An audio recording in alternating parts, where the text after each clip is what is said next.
Allô Océane! Salut Alex! Bonjour à tous et bienvenue à notre podcast L'Étoile filante, présenté par l'Étoile Dio. Un petit rappel de ce que c'est l'Étoile Dio, c'est un centre de périnatalité sociale qui dessert tout le Haut-Saint-François. Aujourd'hui au podcast, on vous parle de la parentalité positive. Hey Océane, est-ce que tu peux un petit peu m'expliquer c'est quoi la parentalité positive? Très bonne question Alex. La parentalité positive, aussi appelée l'éducation bienveillante, c'est le concept de se mettre à la place de l'enfant pour mieux comprendre ce qu'il vit puis par la suite mieux gérer les situations difficiles qui peuvent arriver. Un des fondements de la parentalité positive, c'est d'écouter et respecter le besoin de son enfant. L'enfant va apprendre à avoir confiance en lui, à parler de ses émotions, à communiquer dans le respect et à reconnaître aussi ce que les autres ressentent. Avec la parentalité positive, le parent là, cherche plus à guider son enfant que de le contrôler ou le dominer. Marie-Hélène Gagné, professeure titulaire à l'école de psychologie de l'Université de Laval, a dit « L'enfant est un peu comme une plante à cultiver et le parent un jardinier qui l'aide à grandir le mieux possible. » Je trouve que cette image-là, en fait, là, c'est vraiment là, percutant comme image pour bien comprendre la parentalité positive. Selon cette approche, un besoin se cache derrière chaque comportement dérangeant de l'enfant. L'enfant vit une frustration et il ne sait pas comment l'exprimer. C'est donc à l'adulte ou le parent de lui montrer comment le faire correctement. Il est conseillé de regarder les situations selon le point de vue de l'enfant, comme ça nous permet de mieux comprendre. Ça demande aux parents de prendre un moment pour se questionner sur le comportement de son enfant. Il y a beaucoup moins de rapports de force dans cette approche. Les parents qui appliquent cette approche-là ont toujours de l'autorité. Ils l'exercent avec douceur.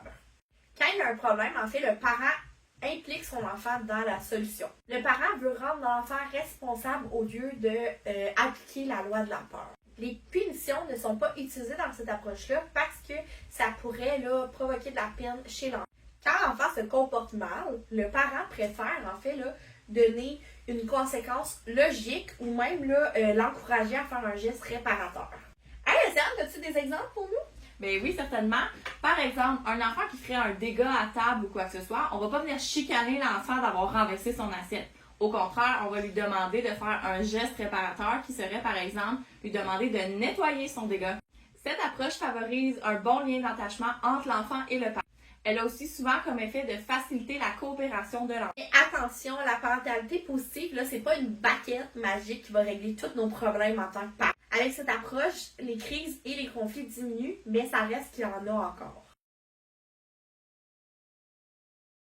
Alex, est-ce que tu pourrais nous donner des stratégies concrètes à appliquer au quotidien pour appliquer cette approche de parentalité positive? Ben oui, certainement. Pour commencer, je vais vous en donner une stratégie, c'est de privilégier les consignes positives. On va vous donner un exemple là, concret pour mieux comprendre. Donc, par exemple, votre enfant court, puis vous avez l'intention de donner comme consigne « ne cours pas ». Donc, quand on dit « ne cours pas », ça focus sur le mot « courir ». Donc, votre enfant a plus l'intention de porter son attention sur le mot « courir ». Donc, il va comprendre de courir. Donc, c'est important de venir donner une consigne à la positive. Donc, on pourrait dire à son enfant, peux-tu marcher?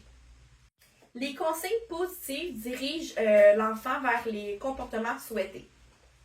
Dans nos consignes positives, c'est important de se rappeler de ne pas mettre trop de règles.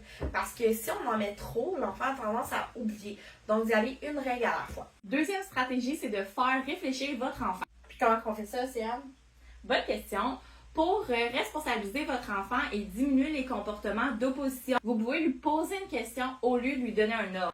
Par exemple, un enfant qui oublie d'apporter son assiette sur le comptoir après le souper, on pourrait lui faire remarquer en disant « Qu'est-ce qu'on fait après avoir mangé? » Les enfants vont être contents de répondre à la question, donner la bonne réponse et ensuite de le faire par eux. Troisième stratégie, en fait, qu'on vous propose, c'est de reconnaître ses émotions, donc pour vos enfants. Lorsque votre enfant vit des émotions difficiles, c'est sûr que c'est tentant de dire « Arrête de pleurer, calme-toi, j'aimerais ça que tu te calmes ». C'est sûr que c'est tentant de dire ça à son enfant. Mais je vais vous proposer en fait là, une autre formulation de pouvoir le nommer à son enfant. Par exemple, votre enfant dessine avec un autre enfant, son ami enlève ses... L'enfant pleure, au lieu de dire « C'est pas grave, arrête de pleurer », on pourrait dire « C'est vrai que c'est plate de se faire enlever ses choses. je te comprends. Le fait de reconnaître l'émotion de ton enfant, en fait, va permettre de se sentir compris. La 5e stratégie, c'est préférer la réparation au lieu de la punition. Donc, on en a un petit peu parlé en haut. C'est de lui permettre de réparer. La 6e stratégie, c'est d'encourager les bons comportements. Donc, c'est de mettre votre énergie à renforcer les bons comportements au lieu de mettre de l'énergie sur les mauvais comportements. C'est bon de féliciter l'enfant en décrivant ce qu'il fait. Donc, par exemple, « Wow, tu as mis ton pyjama seul, bravo! » La dernière stratégie, c'est d'éviter de prêter des intentions à votre enfant. Par exemple, vous êtes au magasin avec votre enfant et il voit un toutou, donc vous pensez qu'il veut le toutou. Là, vous allez dire à votre enfant, non, on ne le prend pas, mais vous prêtez une intention à votre enfant parce qu'on ne sait pas s'il voulait. Donc, à la place de ça, vous pouvez lui dire, ah oui, c'est un toutou, t'aimes ça toi les toutous? Vous aurez plus de chances d'éviter une crise en y allant dans cette manière-là que de dire un non à l'enfant. Il faut comprendre que des fois, les enfants agissent mal parce qu'ils manquent d'attention positive dans la vie. Donc, on vous conseille là, de passer du temps de qualité avec votre enfant. Donc, de prendre un petit temps, soit pour lire un livre collé, de jouer à son jeu préféré, donc de lui dire des mots affectueux. Donc, ça va pouvoir vraiment venir aider là, au niveau des comportements.